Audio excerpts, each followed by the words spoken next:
Well, good evening, everybody. Very happy to be joined by the dude himself, Mr. Erekose, who has been busy watching various things, including the.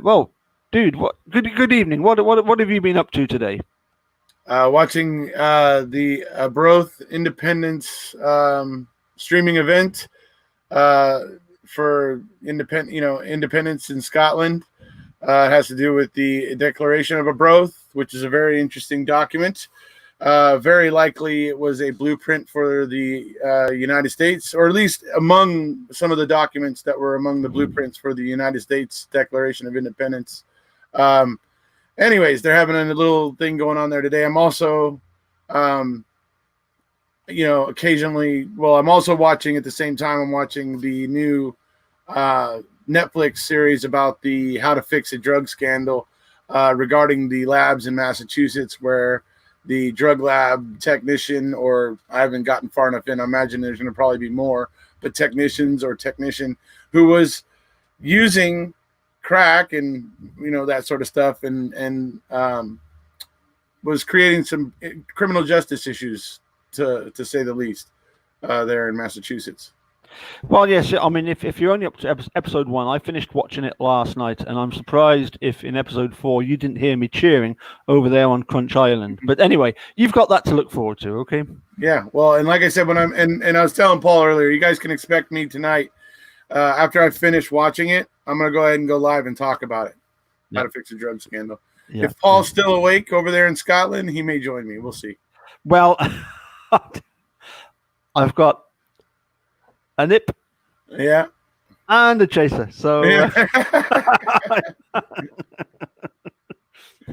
Yeah. So I've got friends in very low places. There you go. But no.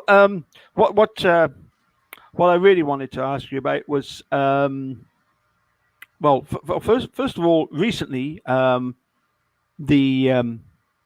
videos that you've been doing with Magilla and then Magilla and Rule. Mm-hmm. I think we're up to part 6 tomorrow. Is that right? Yeah, I believe so.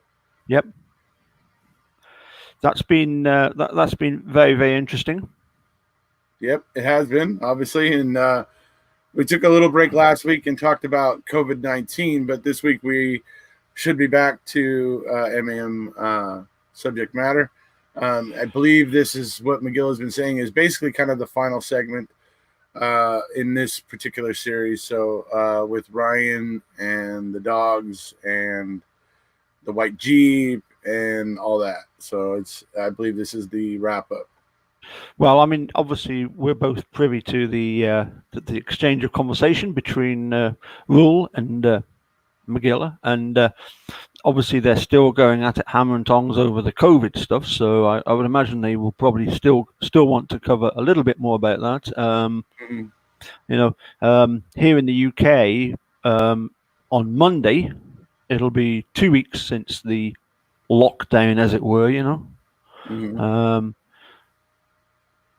But I believe that some people are saying that if you take the French, what's happened in France as a model, it could be a month before you start to see any dramatic flattening of the curve. So, we'll wait and see. I mean, obviously, you're still going out and about because you're an essential worker. Yeah. I mean, if people haven't got their internet, then that can be a huge problem. Well, it is for them during a time like this because people freak out now when they can't watch Netflix. Well, no. I mean, in terms of doing business, working from home. If they work from home, so yeah, it's the only way they can work from home. As I say, my wife pulled a very cruel stunt on me by suggesting that when we went to the shops, I think it was on Wednesday, that it was going to be the last day that we were going to be able to buy alcohol because they decided that's not an essential purchase and therefore they were banning it. and then when I started checking on my phone for any articles about it, that's when I realized the date, April 1st. Right. April 1st. There you go. But anyway, so no, I'm sure they'll be able to give us some more updates on COVID and stuff like that. And I suppose, It's called Sharon Shane. Hold on a second. Yeah. I don't see. Oh wait, no, there is a Shane up there. Okay. Yeah. Never mind. All right. Yeah. Okay. No You're getting worries. distracted, dude. You're getting distracted. No, Hey, don't worry. Don't hey, I'm don't just worry. watching the Don't worry. chat, buddy. Sorry. Go ahead. Exactly. Yeah. Normally, it's me. It's me that's doing all the doing the watching the chat. So yeah. But Yeah. now I get to be more relaxed because I'm over on your channel. So. Yeah, and now, absolutely spot on, Trav. Yeah, you're at Fairy Pools, in the Isle of Skye. Well done on the cover photo. But anyway, I had my myself and Fleetside did the fifth part of looking at the analysis of truth analysis, which has been very interesting. Sorry? Focusing the lens, what's it called? Yeah, adjusting the lens. Adjusting. There you go. Yeah, just. I mean, it just harks back, I suppose, to stuff that we were talking about probably 2 years ago. You end up looking higher and higher at the food chain, and you realize, what's going on is being sanctioned or being supported, or a blind eye being turned to it, all the way up that food chain. Yep. And when it gets to Brendan Dassey and SCOTUS, and they won't look at that case. SCOTUS, aye. Yeah. I do hope they take a look at Scott's writ for certiorari. I really hope they do.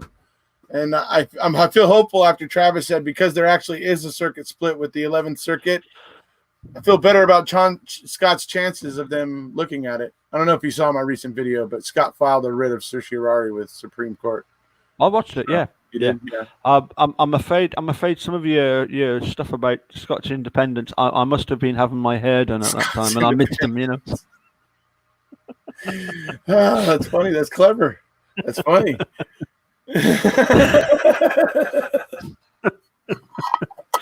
Anyway, look, we're not here to talk really so much about what's gone in the past, more what we can look forward to in the future.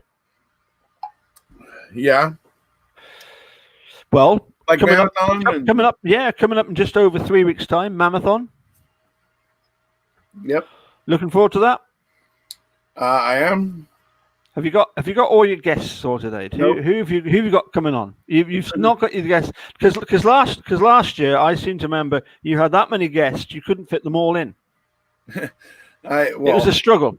I don't know. It got to be, I think, maybe because people, I had people approaching me during the event and were like, had something they wanted to say, and I was like, okay. So yeah, I did end up finding ways to get people in. But I have right now. What I have is I'm probably having a talk with Dr. Silkman. I'm looking forward to having a chat with Denise Rainey, who is,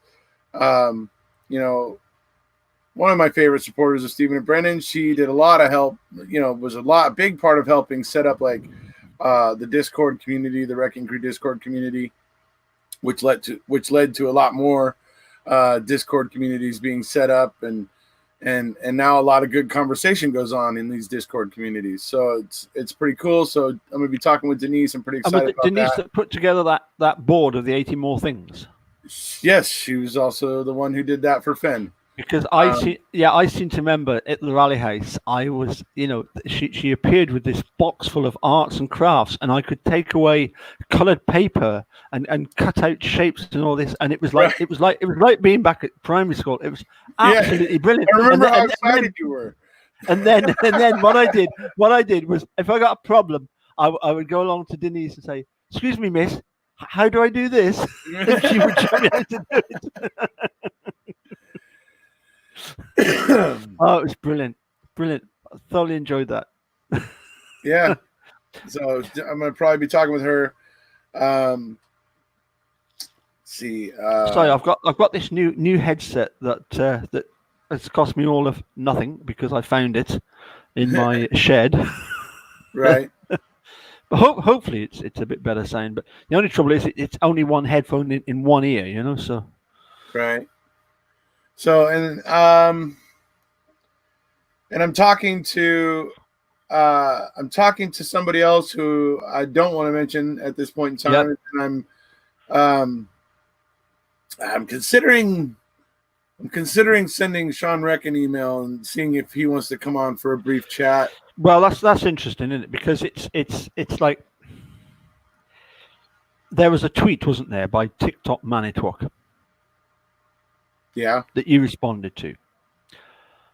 I'll let you tell the story. Well, you're referring to his tweet about getting people involved with the case or whatever, and that sort of thing. And well, you know, eventually, it wasn't my immediate response, but eventually my response was that, you know, if I was going to get people involved with the case, I'd only want agents of the state. I'd only want them, because I wouldn't want to bring people involved with Stephen's side of the case on so that the state could then potentially try to use their statements that they made against them later. I'd prefer for the state to come on so that their statements could be used against them later. But I'm going to tell you right now, anybody involved with this is going to deny any kind of involvement, because for precisely the reason they know they can get called into a courtroom at a later date. They don't want to be pinned down by comments they made on social media, you know, publicly on social media. Look, going way back to December of 2018, I had a chat with Jerry Butin, and he said exactly that. He said, look, I'm going to be called at some point at a hearing over the ineffective assistance of counsel. You know, I have to be careful what I say publicly. You know, it's you know, and I respect him for that. You know, it's you know, he's being perfectly honest and saying, look, this is the situation. You know, I would rather have somebody say to me, you know, flat out, no, I can't do anything because, rather than, you know, just not say anything. Yeah. You know, I'm sure like myself, you've sent emails to various people, and you maybe never ever heard back from them. Mm-hmm. You know, I mean, you know, or you do, and you just end up getting some BS lip service in the end that you know is BS, but there's not much you can do or say. It's, you know, they're declining, so you just got to accept it. You know, I know I had that happen with one person in particular, and just bummed me out that they ended up pulling out and kind of doing what they did. But I don't know. It's for me now. It's I realize that people have an issue with getting on public forums and speaking publicly, particularly about things that are charged, that are pretty heavily charged, you know, particularly like criminal justice matters and stuff. So people get squirrely about wanting to get out publicly and talk about it. But, you know, I've gotten used to that. But you would think people like lawyers wouldn't have that problem. But then again, they have a whole different thing to worry about, where they can potentially get called into court. So it's like, it takes it to a whole different level for them. So. Yeah, I think in fairness, one or two sort of people that I've contacted, and you've gone all the way to Australia to present a lawyer with a T-shirt, when, you know, he could have just said, look, send it me and I'll put it on, pop a post, you know, pop a photo of me back to you anytime, you know. But then on the other hand, it's like, you know, they can't be seen to be, you know, particularly friendly towards one lot of supporters, because there's so many millions of people out there, you know. I suppose the idea is that, you know, if you do that for one supporter, you then got to do it for everybody. Yeah.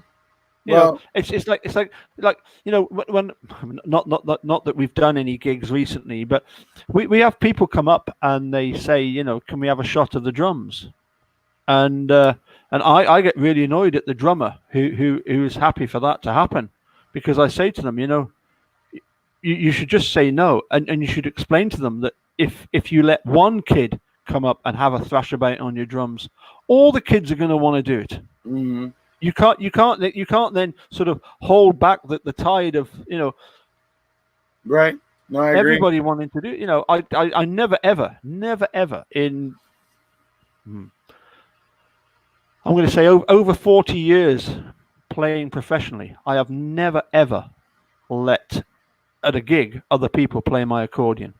There's only very, very, very few people that I have allowed to play my accordion, and they're people that I trust. And it's at competitions, and it's at festivals, and it's people that I know are gonna respect the instrument, and they're gonna treat it the way I would, and they know how to play it. And I'm not just gonna let any Tom, Dick, and Harry come on and start to, having a thrash about on the box, Mm-hmm. And I suppose, as I say, that's maybe the way the some of the people have to be. They can't, just suddenly start being friendly towards one lot of supporters. I suppose they can be privately, but anyway. And in regards to Mammothon, I want to bring up something else too. Is that we're going to also be doing a little bit of a paying tribute to our good friend Ziggy, who we lost last year.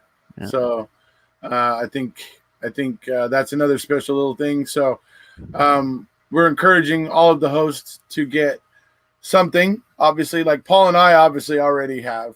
I know that Tracy, Finn, and Julie are going to have something Ziggy, obviously, that they will wear while they're broadcasting. So hopefully we'll get Andrew and Mill Billy and I think pretty sure Linda already has some kind of Ziggy item that she'll be wearing. And so hopefully we can get like Andrew and Mill Billy and stuff. I know Sharon has one as well. So there's gonna be the host wearing something to commemorate Ziggy as well. So that's another thing I just wanted to point out, just because I miss Ziggy a hell of a lot. She was a dynamo. She was always like at the ready to help.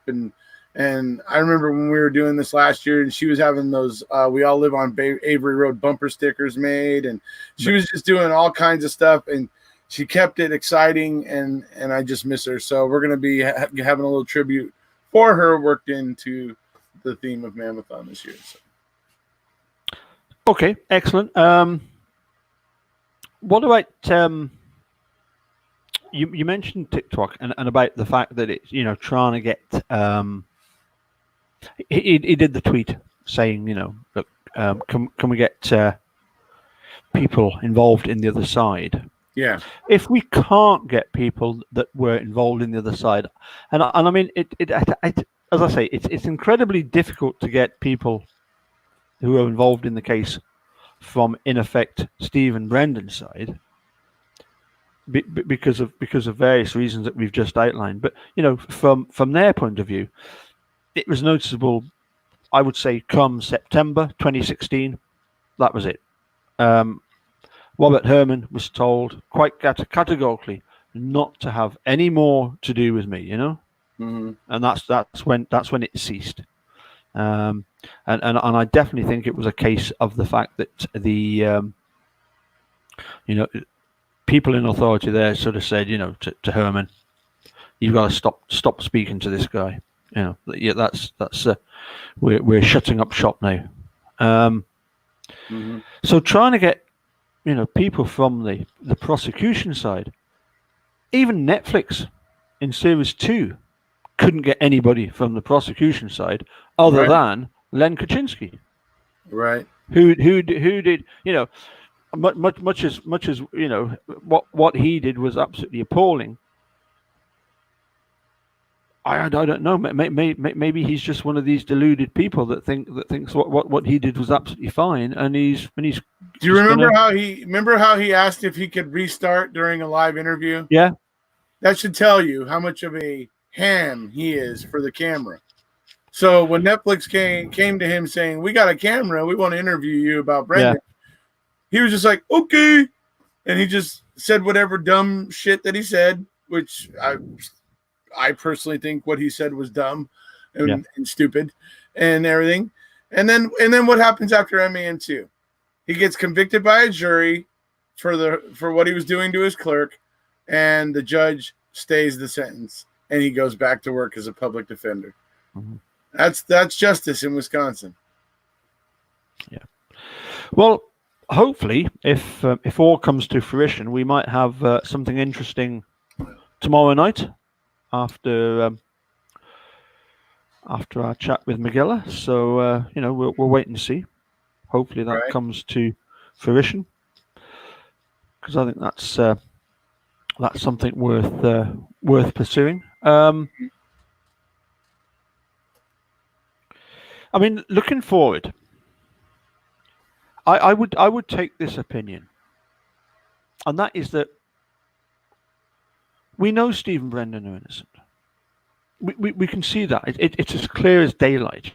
We can see the kind of corruption that's going on. Even if you've only got your micro theatre going on, you can see something's wrong. But when you actually look at the whole story, you can see huge problems. So my question would be, what are the next steps? What can be done to address that situation? Right. What would you want to see being done? I mean, obvious things. Well, CIU. Well, yes, conviction integrity units would be good, but I think you got to get a fundamental change happening there in Wisconsin. I think it's going to come down to the voters. You're going to have to just vote out. You're going to have to just vote out some of these people that are obstructing, kind of letting the system evolve. To learn from the numbers that are coming out of the innocence projects and out of exonerations and those sort of things, so that the system can, and it is in some places, but in this area of Wisconsin, it's not happening yet. It's going to take the voters getting the right people in the right places to allow it to start happening. But then, getting things like conviction integrity units into the prosecution offices. Yeah, that's good, because that's the prosecution going back and checking on themselves, folks. And if they find a problem with what they did, you get no litigation. Almost no litigation. It all is like less adversarial process. It's much cheaper and gets the wrong thing ironed out much quicker than it is when it's a defense lawyer fighting for somebody who's wrongfully convicted, where generally the prosecution will then dig in and fight, right? But when they're finding their own mistake and correcting it, it happens much quicker, and much less taxpayer money is wasted in the fighting and the adversarial process and everything. So conviction integrity units are good in that sense, and that would be good to see here. But like I said, something has to happen in this area of Wisconsin to allow this type of thinking to start seeping in, because right now the current landscape is rejecting anything forward thinking like that. It wants to stick to the old ways that it's used to. I'm just going to run through a list of the documentaries that I've seen on Netflix since I first watched Making a Murderer. Okay, and I watched Making a Murderer. I was forced to watch it. I did not want to watch it. I was forced by my daughter, who took control of the. Well, I remember the Sunday afternoon. She came in and she took control of the remote control and said, "You're watching this." And it's like okay, you don't argue with Emily very often. Well, you can argue, but you never win. Okay, let's put it that way. So anyway, I've done a list of documentaries that I've seen on Netflix. Yeah. To do with basically injustice, and I'll run through them. Okay. Mm-hmm. And you can tell me what you think of these particular documentaries. If you've seen them, or if you haven't, then we'll move on to the next one. Have you seen a documentary called Making a Murderer? Yes. How stunning was that? How stunning was that?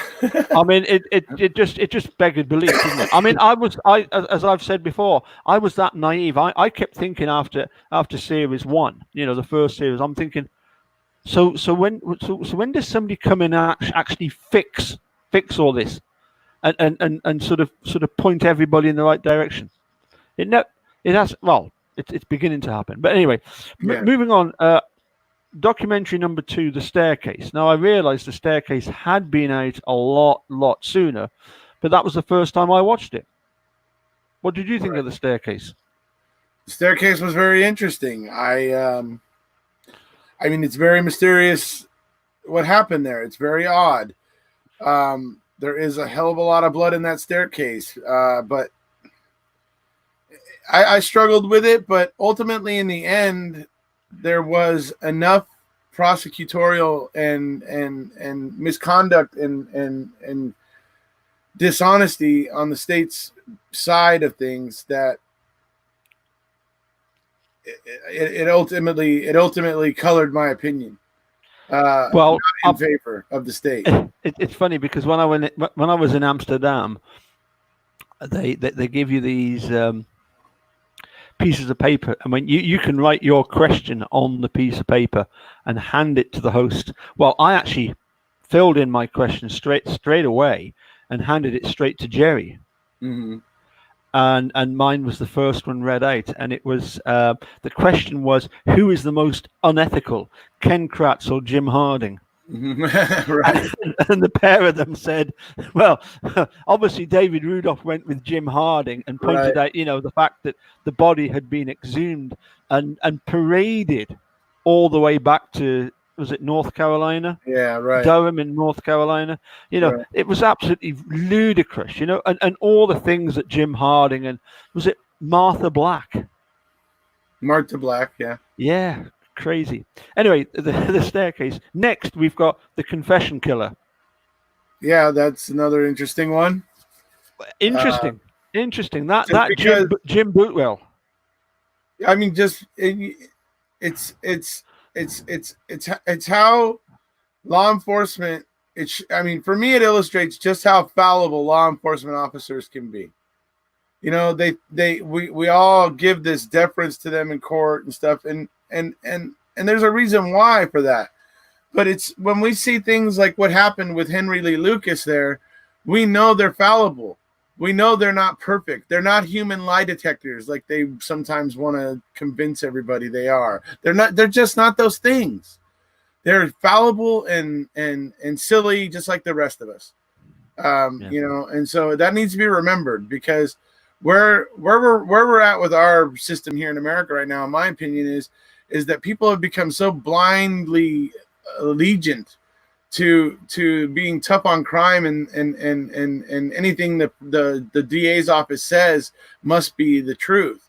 Well, I think we need to start having a little more. We need to start taking a little more scrutiny of these types of things, and we need to make sure that our prosecutors' offices are doing their job right.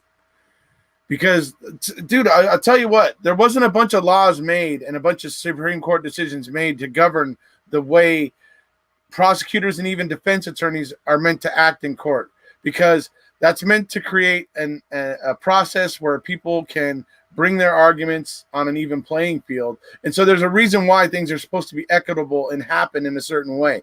And when those things start to get ignored, that's a problem. When the prosecution can just get away with not handing things over to the defense, and it ends up coming down to the fact that the defense didn't look hard enough for it later on when it's getting argued on appeal and stuff, that's a bullshit excuse.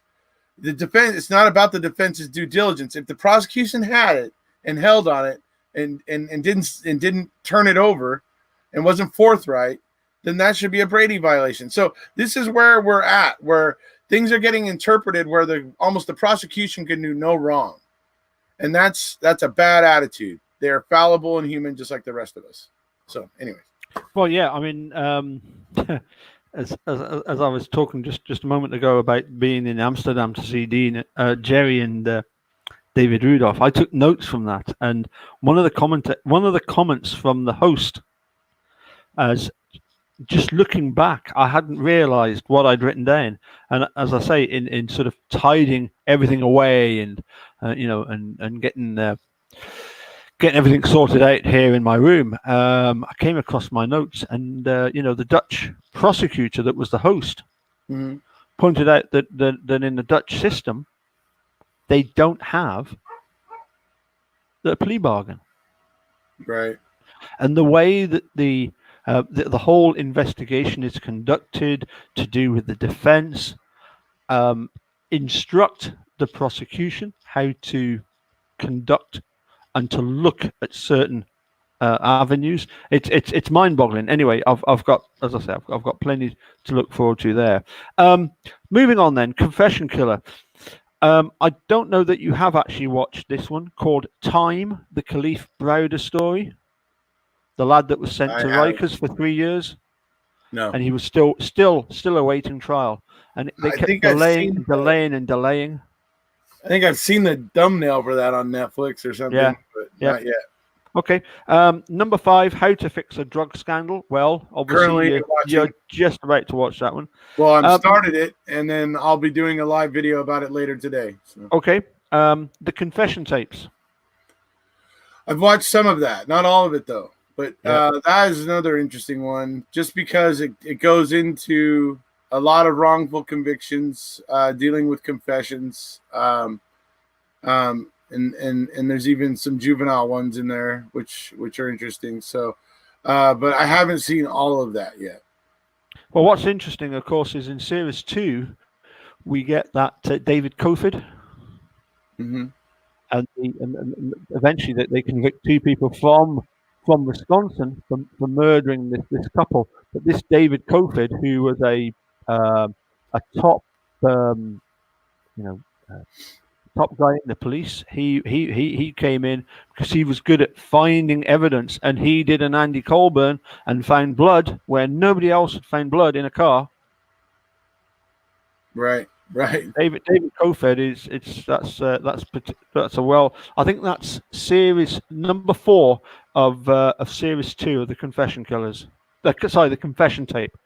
Right. Moving on, The Innocent Man. Have you ever seen that? Is that not the David Grisham? The Innocent Man. Yeah, right. Yeah. It's the only book he ever wrote that's factual, that was Right. non-fiction. And that was yeah. And that was That again, about it was it. Do you not find that you've seen so many that sometimes it gets difficult trying to remember what it was? But I mean, was it not about a couple of very simple people that confessed to doing various things that they couldn't possibly have done? Yeah, I'm trying to remember which one that was. I know I've seen The Innocent Man. Mm-hmm. I'm trying to remember what it was exactly now. Anyway, moving on. Dream Killer, the Ryan Ferguson story. Yeah. Have you seen that one? Of course. Excellent. I think we've all watched that one, because I mean that was just bizarre. And in Making a Murderer, when Kathleen Zellnis talks about the fact that in the Ryan Ferguson case something happened that just made her feel this controlled rage that she was gonna fix it, and boy did she fix it. One that I seem to remember you actually did a couple of videos about, The Keepers. The Keepers. Oh yes, that's another good one. I do have a video about it. If you go to my channel and go to the search and type The Keepers, it'll come up.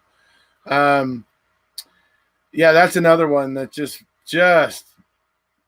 baffles the mind. I guarantee you, I mean, it's getting its attention now, but had that happen, had social media been a thing back then when that was happening, that would have blew up. Yep. That absolutely would have blown up, and we would have gotten a lot more answers on that. I'm so pissed off over what happened there. I mean, I have a serious amount of respect for the fact, I mean, even though I'm not highly religious myself, but I respect people that choose to devote their life to God in the way that nuns and monks do, where they, choose to devote a great deal of their energy to being devout. And in that, they also do a lot of other good things, like was it Mary Catherine? Oh, now you're asking. I'm sorry. I think it was, and I apologize if I'm getting that wrong, but but it's the nun that the keepers, in the keepers that was killed. And when you find out all the intrigue that was going on and pretty much why it looks like she got killed and all that, it has sent me into an outrage, because this was a woman who had devoted her life to God and wanted to teach children. Yeah. This is what she had devoted her life to.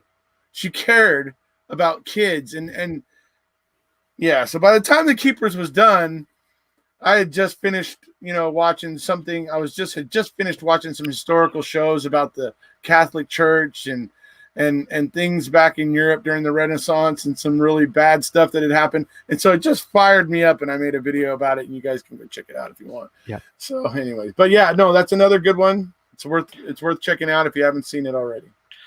One that did make me laugh, and you talked about it, was Exhibit A.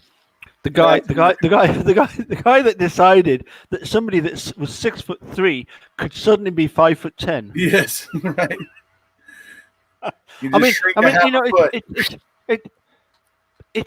We're laughing at it, and maybe it's because we're so close to April Fool's Day, but seriously, I mean, some of these experts that go in, and then they're trying to make a name. Michael O'Kelly, good example. We recently covered his misdemeanors. He has been paid huge amounts of money. Yeah. Over the last. Well, since Brendan's case, another one claiming to be a human lie detector. Oh yeah, absolutely. Depending on what number or what color shirt you're wearing, or what how long your toenails are, or I don't know what. Yeah. Bloody hell, they're on a bit. Anyway. Or if you use if you say the number 3. Yeah. Right, or something. Oh God! What if you say the number 11? Well, number 11 on my list is When They See Us. Which was the Central Park 5. Central Park 5. Right. Or Central Park. I'm sorry, they're going by what are they calling themselves now? Not they're calling themselves not the Exonerated 5.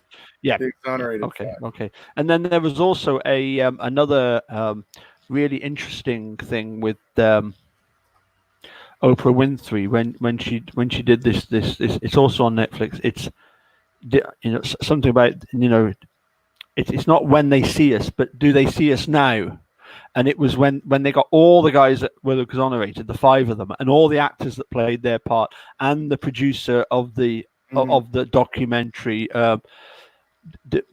Devorney. What's her name? Anyway, moving on. Did you ever see The Pharmacist? No, not yet. I've been intrigued by that. The ad for it, though. I've seen the ad on Netflix, and I was like, ooh, and I've been meaning to get back to it. A guy in New Orleans, just in suburbs north of New Orleans, that did tremendous work trying to figure out what the hell was going on. Okay, so Wild Country. Did you ever see that one? That was the fellow, the Bagwan. They took over part of a county. No, I haven't seen that one. Wild. Okay, not sorry. Next one. Don't F with Cats. Haven't seen that one yet. Probably will get around to that one soon. Okay. I hadn't watched it back then because my own cat had just recently been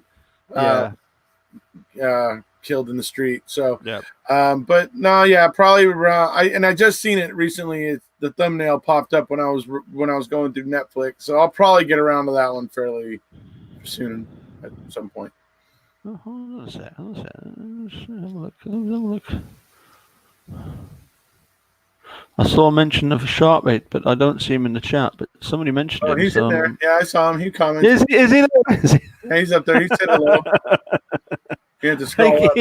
He's trying to avoid me for some reason. I suspect it's because he doesn't want to engage in any kind of drinking competition with me at the moment. But anyway, you just said hi, everyone. So. Yeah, hi Mark. So moving on from number 14 was Don't F with Cats. Number 15, Murder Mountain. Okay, so that's the one about the Humboldt County weed, marijuana. So that one's interesting, and you really do feel for that one kid and his dad particularly because you're seeing his dad who is still searching for justice for his boy, and and when you find out how kind of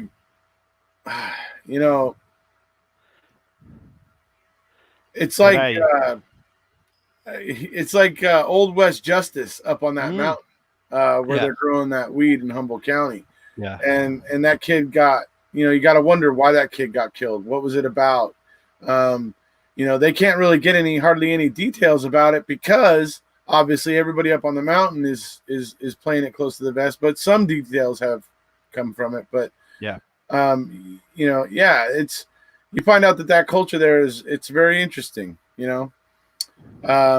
but you gotta wonder, would it be like that if marijuana, say, wasn't illegal there in Humboldt County? Would it be that way? Would there be so much gunplay? Would there be so much of that going on? I mean, it's not, whatever. California has legalized it at this point now. So it'd be interesting to see what changes in that situation. You know what I mean? If it lessens the amount of violence and that sort of stuff that was happening in that situation, it'd be interesting if somebody goes back and revisits it now. So, but anyway, interesting movie though. People yes. Okay. Mark's just sent me two photographs of him with a large Scotch. So, well, good on you, mate. Good on you. Single malt. I don't know. Anyway, moving swiftly on. I know, because Erekose can only afford the blended stuff. Well, no, Erekose can only manage bloody what is it? Bloody Johnny Walker Dr. Black. Dr. Pepper. No. Linda said Murder in the Park next. Murder in the Park is on the list, but not this list. Not just yet, anyway. But good shout. Number 16. What was very interesting was Tiger King. Yeah. Have you seen that one yet? I did not watch that one yet, and I gotta tell you, it's also about cats, though, so you might not want to watch it just yet. I'll tell you what. Something about that guy that's in the head guy there, or the guy that shows about. There's just something about him that doesn't sit. Just looking at him. I'm probably gonna end up watching that show, but I don't know. That guy, just looking at him, he rubs me the wrong way. And I also don't like the idea of a lot of tigers being penned up and contained on a small property relatively that he owns. Yeah, I think the bottom line is that you've got at the end of the day, if you're gonna put somebody away for 22 years, have you actually got the evidence to do that? Well, yeah. Anyway, moving swiftly on. This is one I know you've watched, and I know you really like. The People versus O.J. Simpson. Yeah, that's a good one. The O.J. Simpson case is interesting in a lot of ways. Very interesting. I think in a lot of ways that the O.J. Simpson case, when you go back and look at it, the O.J. Simpson case, I think, illustrates very much why it's a problem when the press gets too involved in a criminal case. Because there was so much sensationalism coming out in the media that I think it was hard for Judge Ito to even keep any kind of, normality in the courtroom. The defense attorneys were out working the media every day after court was over. There was all kinds of things going on. People were all tuned into it, and it effectively, made it less objective, in my opinion. And I think that's one thing that the whole O.J. Simpson thing points out, because even though there was clear discrimination in LAPD and stuff, it wasn't happening here. I mean, these cops were showing up at OJ's, residence and thinking, oh my God, it's O.J. Simpson. They didn't expect to start finding blood drops. When they started finding blood drops and started putting it together, that's the way it is. That's what we know now. But for me, for me, these guys would have seen OJ as an idol, even though he was an African American. He was OJ Simpson. Okay, Yeah, he I was mean, Hertz Rent-A-Car. He was in the Naked Gun movies. He was, I mean, OJ Simpson was phenomenally huge, and everybody loved him. yeah. I mean, I can honestly say that when it comes to people, I don't judge them by their skin color at all. That's to a lot of people. OJ Simpson was, for want of a better word, as white as everybody else that lived in the rich part of Los Angeles. Yeah. Yeah. But what was really interesting was that the blood in the car. If you've got blood on you and you're dripping blood, those are the places where you will drip blood. Sure. Yeah. There's a huge difference between the inside of OJ Simpson's when you look blazer. at the inside of that Bronco, right? Exactly. That's exactly. And I've used that Bronco in exactly that way to compare it to the RAV. It's like, see what it looks like when you're handling blood and bloody objects and all, see where the blood ends up here?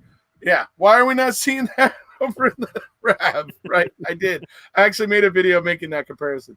Yeah. Cheers, buddy. It's Cheers. Johnny Walker. It's blended, but Cheers. Next on the list, and I know you've not watched this, and for me it's one of my favorite, and I really did connect with Malcolm X. I haven't watched that one yet, but absolutely brilliant. Growing up here, there was a great awareness of Malcolm X and who he was. I don't know why that is exactly, but I know when I was growing up, there was a period of time where people were all wearing Malcolm X shirts. But he was obviously, I'm going to check that one out just because he was a very, popular figure in a sense. He was a key figure. A lot of people looked to him because he was one of the ones trying to help get equal rights for everyone. Not necessarily just African Americans, but for equal rights to really mean something in America like it was supposed to, Yeah. No, it's my goodness. Next, number 19 on my list. I mean, what can we say about the trials of Gabriel Fernandez? Yeah. That's that one there. Yeah, that one there. I actually haven't even finished it yet. Yeah. I'm like about to go into the final episode, and I actually was watching the third episode, and it went into the fourth episode a little bit before I stopped it. And I already know that there's another kid. I already know there's another kid, and I'm just like, I was as soon as when I heard that, I shut it off or whatever, and I decided I would watch the fourth one later or the last episode later. But I was just steaming when I was just the thought that it happened again, freaking again, and it's like just down the street from where it happened at Gabriel's, and it's just like, oh, jeez, and like so, yeah, that was. I suggest people watch that, and I hope we do something about that situation with our Child and Protective Services here in LA. It's clearly that board is clearly taking on too much. They are trying to do too much. We need to do something about that. We need to get that ironed out so that the kids in LA, California, get more serious attention than what Gabriel received. Yeah, I mean serious attention before he showed up at the emergency room. Obviously, he was getting some pretty serious attention when he reached the emergency room, but I mean, just before that would have been good. Yeah. Bean Green is asking is it the one about the footballer? But that was somebody Hernandez, wasn't it? Oh, that's okay. No, yeah, that's the Patriots player. Yeah, his name was Patriots. What was his name? Adrian Hernandez. Yeah, and he got involved in some dodgy stuff with. Well, he got put away, didn't he, for murder? Well, he was gangbanging, selling drugs. He was kind of being a big shot, and so. Yep. But no, what struck me was the fact that that kid, he was 8 years old. He'd got an older sister and an older brother. they're all three of them. They're going to school and they're just keeping this story going. They're quite, you know, they're so naive in they don't know anything else. They just go along with the story, and you know, it struck me that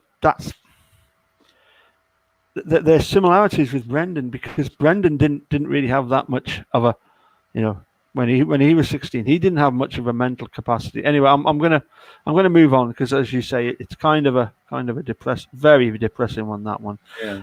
13th.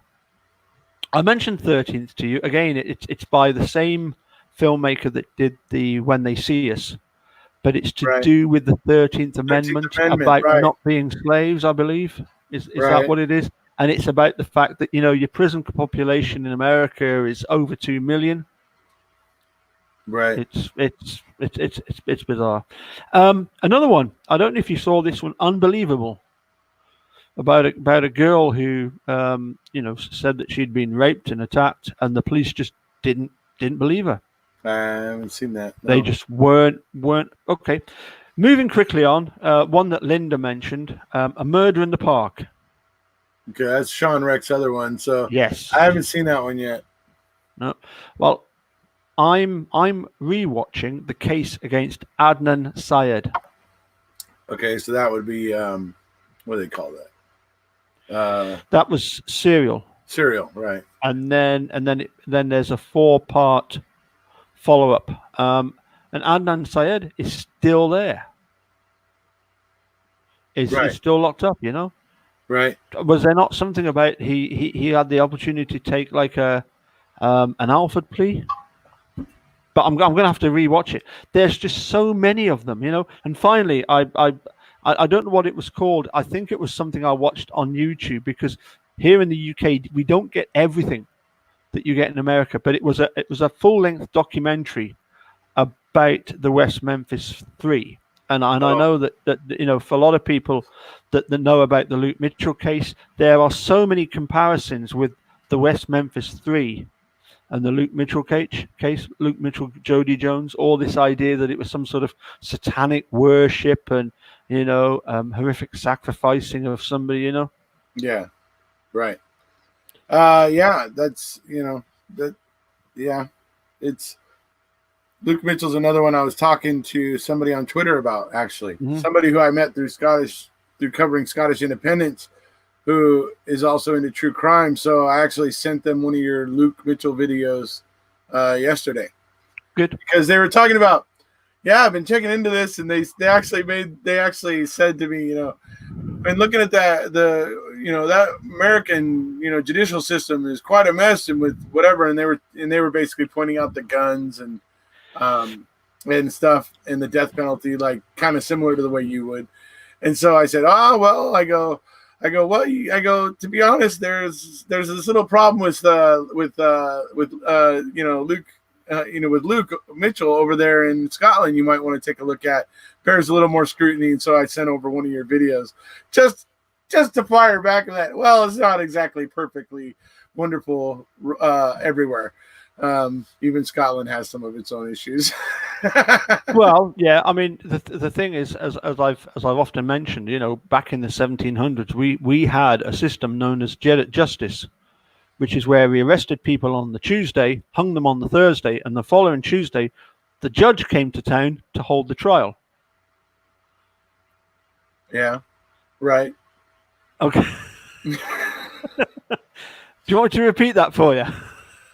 They get arrested. They get arrested. They get hung, and then the next week the judge comes to town, so they have the trial for them. You know. They have the trial, right? Yep, yeah. There you go. So it's like yeah. I mean, you know, look. In discussing the Luke Mitchell Jody Jones case with a friend of mine who is a retired policeman, he said, you know, a really interesting case is the Stephen Kitchko case in Manchester or Lancashire.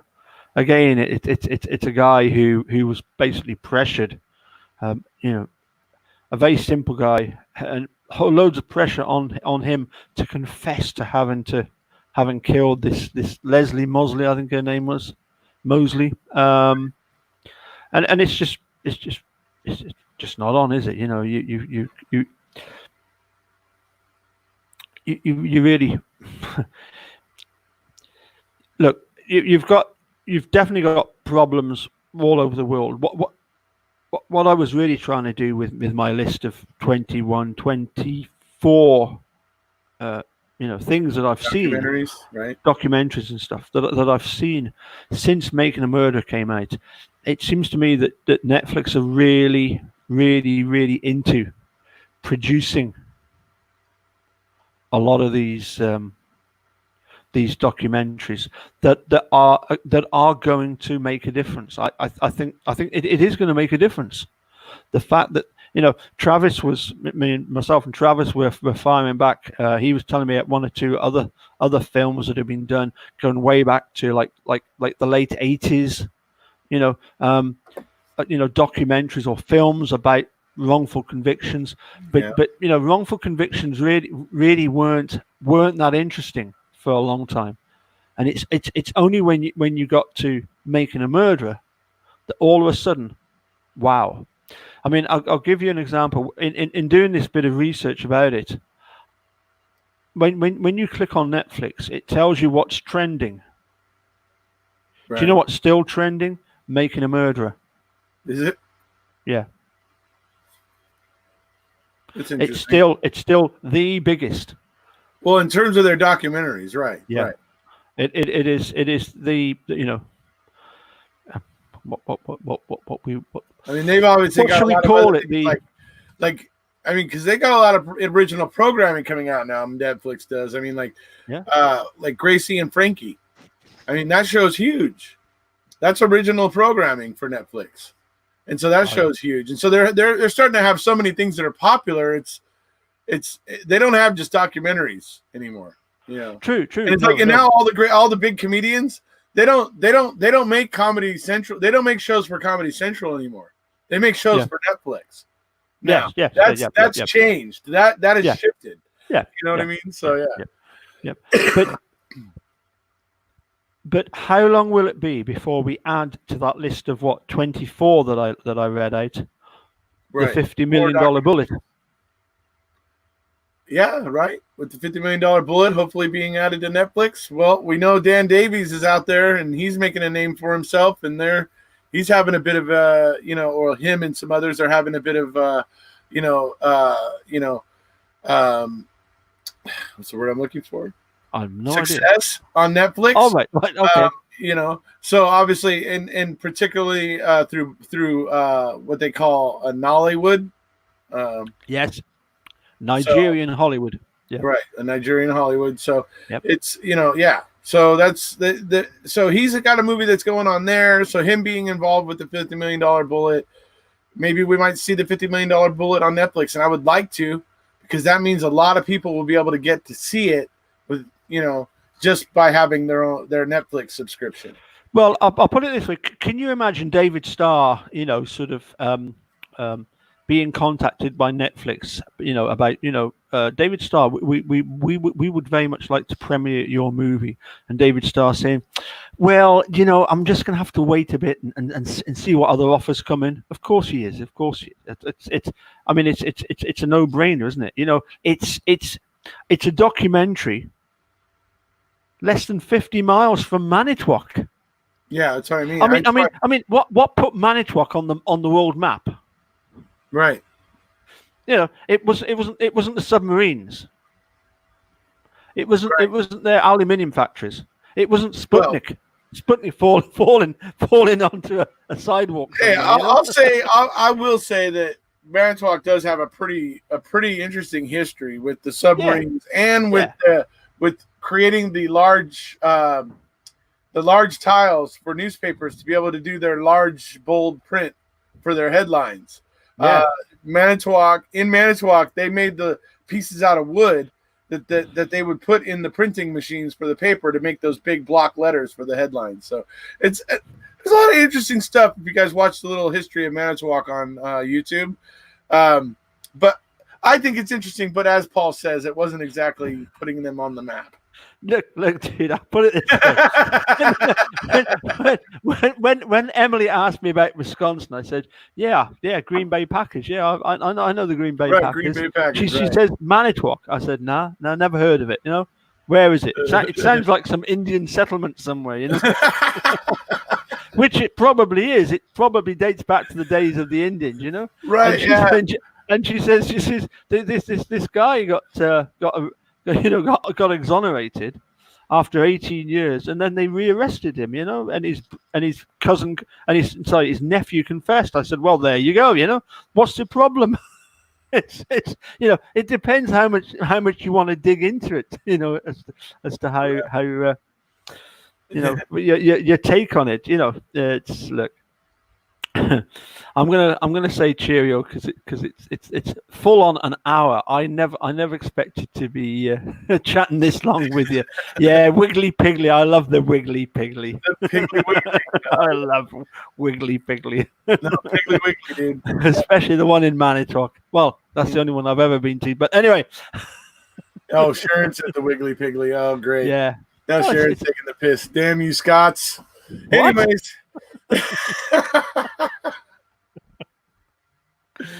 Anyway, you go and enjoy your scotch and watch the How to Fix a Dope Scandal and yeah, what to do. Let me know what time you're going to be going, because I might be up or I might not.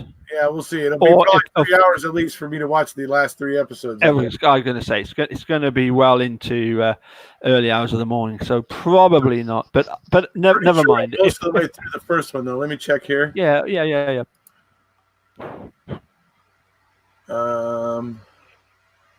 Yeah. So I've got about 9 minutes left in the first episode. So yeah. Yeah. All right. So yeah, probably about 3 hours I'll be done, and then I'll probably be going. I'll set it. Usually I give myself 45 minutes to an hour in between finishing and going live. So you guys can expect maybe in around 4 hours. Yeah. Interesting enough. Sorry. Just to digress. No worries. Obviously, the Sputnik thing in Manitowoc. I've actually got a document there that I must have picked up in America. I can't imagine I'd have picked it up anywhere else. And it's an article about Sputnik, and it's by somebody called Halbach. Oh, yeah, it is by somebody Halbach. I can't remember his name. I seem to remember he'd written something along the lines of the fact that, you know, he's really quite elderly. He was in his 90s when he was doing this this article about it. I'll dig it out though, and okie dokie. Okay, buddy. I'm going to catch you later. Here, everybody. It's good talking with all of you. Thank you. Well, you know the script. You take it away, pal. Oh, well, that's bye from me. No. If you haven't. Oh, you want me to say my spiel? All right. Well. All right, folks. If you haven't already, please hit subscribe. And that's bye from me. And it's bye from him. Bye-bye.